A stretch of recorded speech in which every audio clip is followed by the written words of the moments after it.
What's going on, everybody? Aiden from Birds vs. Boys here, and the week has arrived. It is officially Birds vs. Boys week. The Eagles are in Dallas, 4:25 this weekend, prime time for the rivalry matchup. It is Cooper Rush this time versus Jalen Hurts. Because it is a special week and a special game, we had to bring in special guests. So we brought in our producer, Vince. You may not have seen him lately because he's been running his own media company. But for a week like this, we brought him back in. And for our Cowboys content, we brought in the biggest fan, the most notable fan of all, Mike Tag. Vince, I'll start with you because I'm going to ask you guys how you're doing. And Mike, it might be 30 minutes to seeing how you're doing with the Cowboys. So, Vince, I'll let you go first. How do you feel? Listen, I had a tire go flat tonight. I'm leaving for a trip tomorrow. I took it in to get fixed. $26 patched. We're back. I think it's an Eagles win this week. I can't imagine the vibes being higher. But listen, with Kevin Gaud, we needed a Cowboys fan and a dumb guy, and I'm glad I can satisfy half of that. Oh man, we're getting ready to get going, boy. I was getting fired up. There you go, Mike. No, I'll satisfy the dumb guy part. You can be the Cowboys fan. I serve as the dumb guy most times, so feels good to have company. Hey, man, I appreciate it. I'll just say this. You guys know I bring the hype to Cowboys Nation. It's kind of hard to do right now, to be honest with you. But I always just want to say my Miami Hurricanes are 9-0. So I'm just going to say that. 9-0, and Cam Ward looks great. He looks so great. You could see a star on his helmet in the future. I wouldn't mind it. I'm just going to be honest. I love Cam. I love it. The Cowboys won Super Bowls when Miami Hurricanes were on this team. I've been saying it for 20 years, and nobody wants to listen. Go back and look at the history. Miami Hurricanes on the Cowboys, that equals Super Bowl championship. So any means necessary. Listen, history.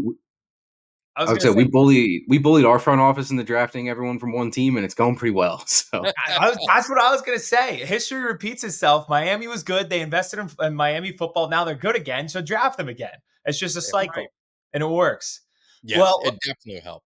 Let's get into that. I know we're kind of joking about Cam Ward or Shedeur Sanders, somebody like that being the quarterback. The Cowboys fan base, it's not a usual Birds versus Boys week because it feels like a lot of Cowboys fans are versus the Cowboys right now. Where's the fan base at in terms of this team for the rest of the year and the outlook for the future? I could just tell, I've been a fan, my whole life. So you go on, I just turned 49. So it's been a long time. I have never seen, and maybe because social media is around now than in the 80s when they were hitting rock bottom. I've never seen it more toxic with the fans and the anger that they have towards Jerry Jones. Rightfully so. I mean, we can get into it. We don't have a half hour to talk about it all, but there is just disdain for Jerry Jones, the GM. And I don't think it's letting up. And, they want someone's head to roll. I mean, obviously they want Mike McCarthy's head to roll. I think they got to point a little bit higher, but the fans, and even this game, I was like, I just did my podcast, and I mean, this is usually hyped up, exciting, hatred. There's just not a lot of good feelings in Cowboys Nation about this game. It's lost its fire. And correct me if I'm wrong. I know Cooper Rush is starting. Dak Prescott with the hamstring injury. CeeDee Lamb with the AC joint sprain. So we'll see if he'll play. Even if those guys are healthy, is it the same mentality being like there's just not a lot of fire for this game because the fire is right now, the front office is on the hot seat? No, I think if Dak was healthy, CD was playing, you're getting Parsons back, right? Parsons is going to be back this week. You start getting a couple guys. We could hype ourselves into it, okay? Now you're getting Parsons back. We're 1-0 in the division. You got to be optimistic. The Eagles, let's just be fair. They ain't look like world beaters so far. I mean, they got their own issues that we can get into. We could get you on get a chair set up, and we could get a psychiatrist to figure out what's going on in their heads. It ain't about talent. It's about inner turmoil with that team. So I think we would have hyped ourselves up. But once Dak got hurt, CD is banged up.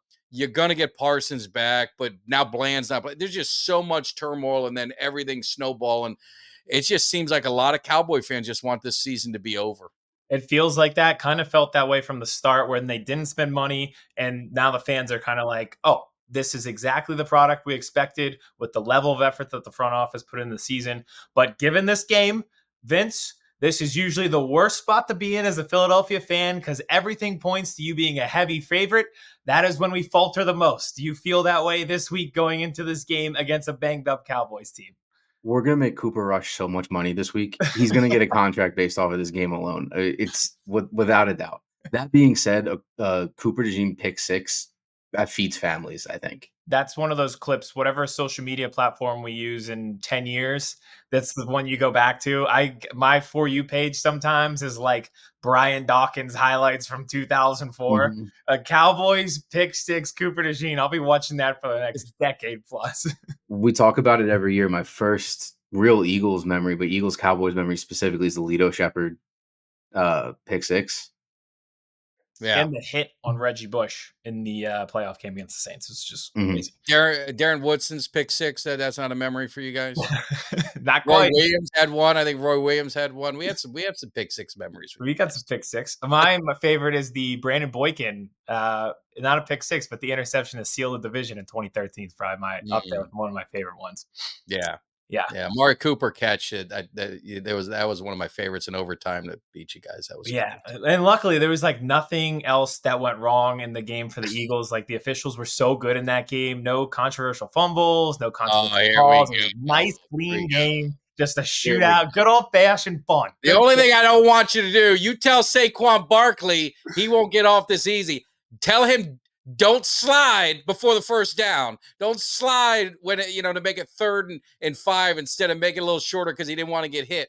Don't do that against us because unlike Jacksonville, we'll make you pay for it. All right. All right. Well, let's get into it. Micah Parsons is back, but as a whole, the defensive line has struggled to stop the run. What do they do different to stop Saquon Barkley from gashing them and jumping over people backwards?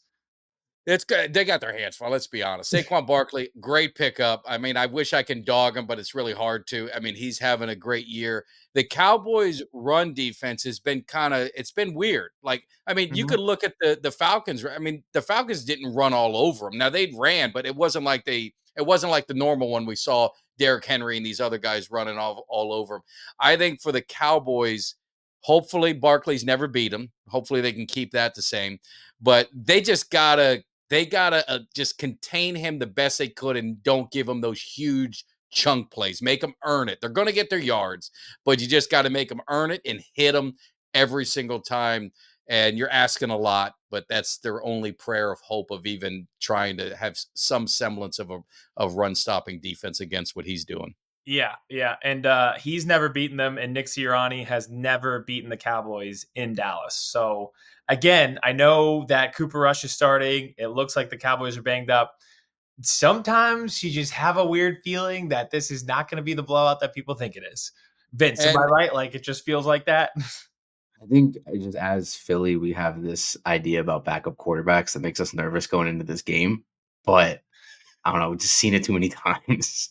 and has Philly talked about this being a trap game? Yeah, I 'Cause think we're talking about it right you now. got Thursday, right? You got Thursday, you're playing Washington.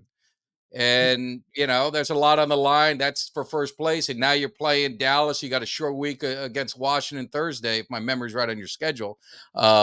Has there been any thought in Philly of this being I mean, it's amazing that you could have a trap game with the Cowboys, but It could you it's a see that? it's a trap game in the sense that every game is a trap game when Nick Sirianni is your head coach, and he's like the movie trap where he's just a psychopath who you don't know what move is going to happen next. So it is absolutely a trap game because I don't know what decision he's going to make, but I know it'll probably cost us at least 4 to 6 points. That makes every game a trap game because it makes everything a one possession game. So yeah, I think in that sense, pretty much every week we're living in trap games.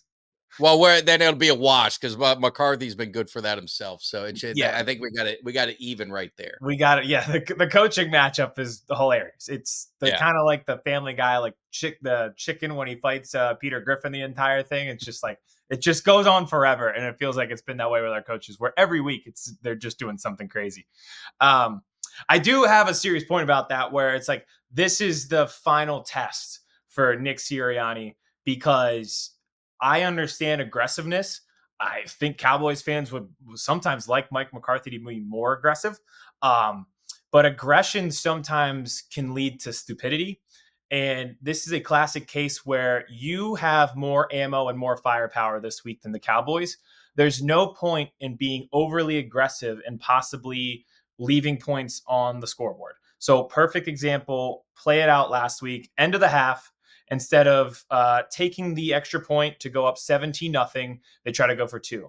You have to ask yourself this week, if you're in that scenario, to go up 3 possessions against Cooper Rush, would they be able to amount that comeback in the second half?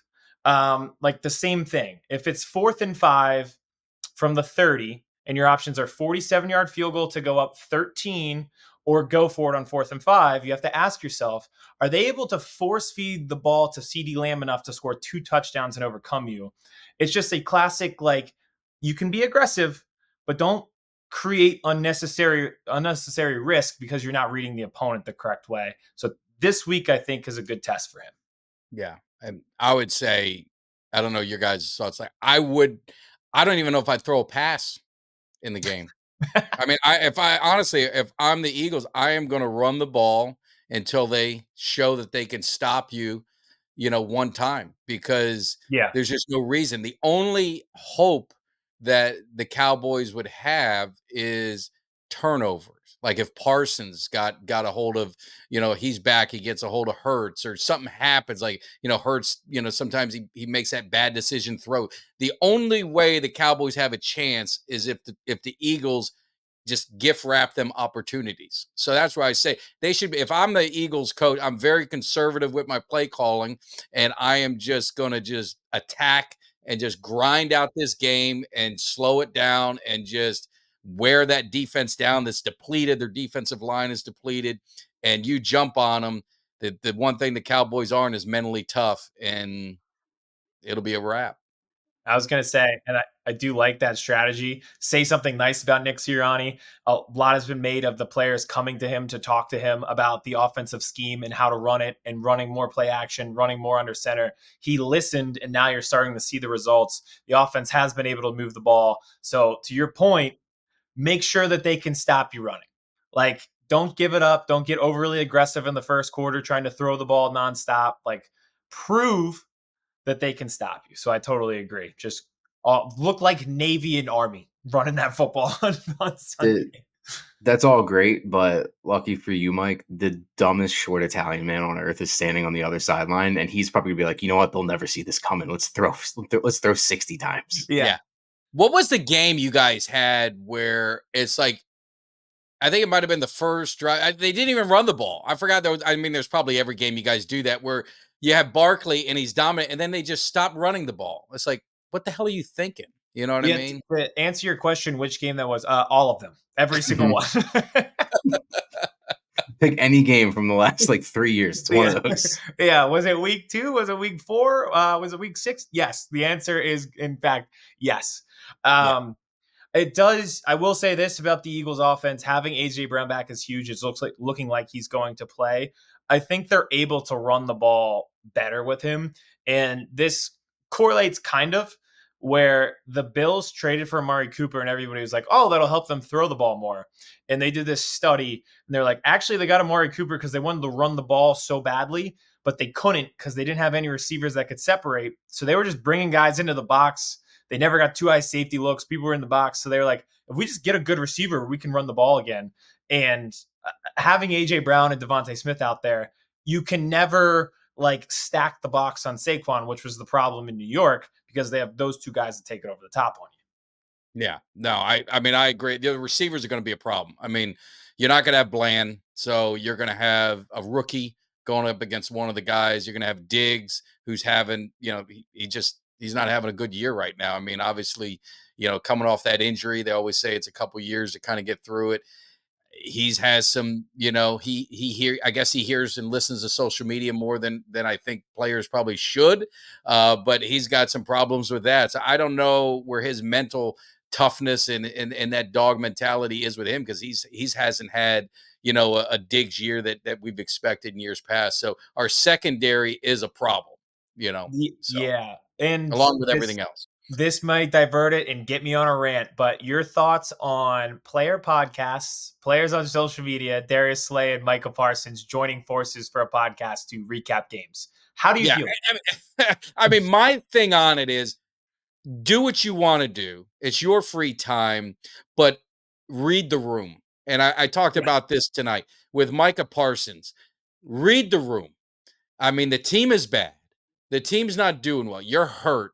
You're doing a top 10 quarterback. Why? We all know Dak Prescott doesn't deserve to be in the top 10. If you're being honest with yourself right now this year, he was terrible before he got hurt. Make no mistake about it. Is it all his fault? Probably not. I mean, they get zero running game, and he needs a running game for play action and everything else. But why would you do that?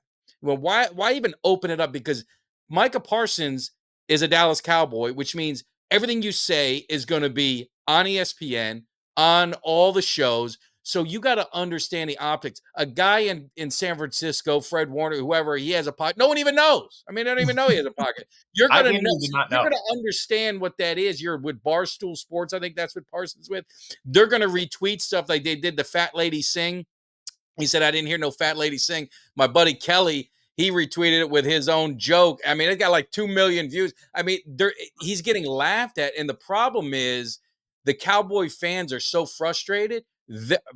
I don't know how, or why they would, but they're turning on him too. And it's like, maybe Parsons got it. Maybe they need to trade it because we got guys that ain't focused on football. They're focused on other things. Right, wrong, or indifferent. That's what the room is reading. When this team was 12-5, he's doing his pocket. No one really cared. Yeah. You know what I mean?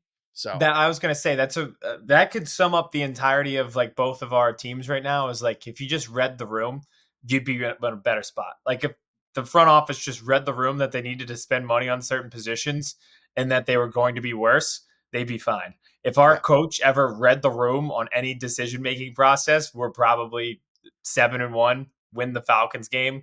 And yeah, I think that's a good point. I had to divert it because Vince has heard this a million times now, but I go on a podcast and say that there's too many podcasts, which is just like I kill my own brand. I can't take it anymore. There's 70 player podcasts. They're always going viral for the wrong reasons. Like I just can't take it. So I had to get your take as a fellow podcaster. We're just gonna from within. And you got your Eagles are probably like the Cow. Your fan base is so passionate. I love it. I love the band. I love all that stuff going back and forth. It's kind of sad that we can't have enough of it now because we're just, it's just, you guys should kill us. But, if you win a Super Bowl, you've seen it. You guys got one. So you've seen what happens when you win that one. You're a made man. You're a made man in the city. I mean, Nick Foles is a made man in that city. The Dallas Cowboys, you're going back 30 years now. I'll go ahead and make fun of it. Go give you 30 years. Kenny Gant, two-time Super Bowl champion, was a special teams guy, famous for doing a shark dance as a special teams guy. He is still relevant. He still makes money on appearances. That's what these guys got to understand. In Dallas or in Philadelphia, you win a Super Bowl in these cities, you write your own ticket, man. You'll make more money than you need to worry about and doing these podcasts and doing all this other stuff. You'll make it tenfold over your career. Yeah, I was going to say it's the longevity of it. I did catch the tone in which you said the numeral 1 when we had Super Bowls. I did catch that. Okay, I just making sure. Yeah. Trust me, I got it. Listen, both fan bases definitely passionate. I'm just saying, if the Eagles weren't 6-2, Slay's head would be on a pike in Dilworth Park. Bro, yeah. No, the thing I would say on the Philadelphia fan base. Now we're learning. The Cowboy fan base is kind of getting that way now with Jerry. I said it last year. The Philadelphia fans, they take nothing. They wanted your coach's head. Sirianni, you guys wanted him out of there last year. You wanted the GM. You unacceptable. You want the quarterback gone. You wanted heads need to roll for what happened last season, the way that season ended. I give you guys a lot of credit because most fan base, hey, we made it to the playoffs. I mean, what are we going to do? Unacceptable. You guys, the Philly fans they're like no other. I definitely give you that. For better 4 years ago, Aiden was calling for a public execution of Howie Roseman. That was the conversation that we had pre-show. It's like, yeah, with the work now, I have to tone down the rhetoric that I'm putting on here. I can no longer call for executions when I don't draft the players that I like. This is messed up. I should be still allowed to do that and keep my job. All right, game itself. I'll just kind of. I don't love score predictions, but we'll just talk about how we think game flow will go. I do think it's going to be a lot closer than people think. I don't think it's a blowout per se. I do think that the Eagles, one of those things that's always in the back of your head, like they weren't scoring the first quarter and then they start forcing it. That just felt like they were freed. They were a genie out of the bottle when they scored that touchdown against the Jaguars. They looked less tense. The offense flowed better. I don't think it's one of those games where they're now playing 3 quarters and playing constant catch up because they don't score in the first quarter. So I do think this is a game that stays close. But at the same time, I think the Eagles should handle this. And again, I really genuinely think this comes down to Nick Sirianni being able to make correct decisions, taking points when you need to, and not being overly aggressive. And that's kind of trusting your players. It's trusting your defense to get stops. It's trusting the defensive line who's had a resurrection. It's trusting your linebackers to force turnovers like they did last week. That is being aggressive this week. It's not going for it. It's bring pressure with the linebackers on a backup quarterback. It's forcing the ball downfield to A.J. Brown when you have the opportunities to. That's the aggression that they need this week. That's what I'm looking for if we're talking game flow. Yeah, I think it's definitely going to be. I think it's close. I think the difference is that Cooper DeJean, Quinyon Mitchell. It's going to be a 1 turnover game. Like whoever gets the turnover is probably going to win. Having explained what's going on with Diggs, I for sure think he has an interception in this game. It feels like he gets one in the end zone. That feels like a lock. I'd put my house on it. But I just feel this Cooper DeJean pick 6. We're going to be talking about it on whatever platform we're on in 4 years. And I can't wait for it. That is true, though. Anytime you're like, well, it's Trayvon Diggs has a tear in his calf and he hasn't been playing well, and he's arguing with the journalists. It's like, so that's the Eagles' doom music because that means he'll automatically get an interception. That's how it works around here. I mean, I just can't believe this because I thought we'd be going at it. I thought you guys are going to tell us how you're going to destroy us. It's going to be 44-0. It's going to be embarrassing. And I'm going to get angry and I was going to be able to clap back at you guys. But you guys are actually lifting me up. I can't believe this. You guys are lifting me up a little bit and giving me optimism. I'll get you angry here. One, the Eagles are 10 times better than people give them credit for. The Cowboys are not even our best rival at this point. Now I got to worry about the Commanders. It has come so far in front offices that the Commanders are now better run than the Dallas Cowboys, and I got to worry about them and Jaden Daniels for the next 5 years. Well, I will tell you this about the Commanders. I was on a Washington radio show, and I got some heat for it because I told them to pump the brakes. Don't be buying those Super Bowl tickets yet. They are frauds. I don't like the Eagles. You guys are going to smoke them. Absolutely. Their defense is worse than ours. If you can imagine that. They've played nobody. And they are getting run all over. They got the Giants running for 200 yards against them. They had the Bears had 38 yards passing and was still in the game and ended up taking the lead, and some stupid, my guy from the U screwed it up for him. But, there are great stories. I don't want to sound like a hater and I'm being mean to them. It's just reality. They're going to be better.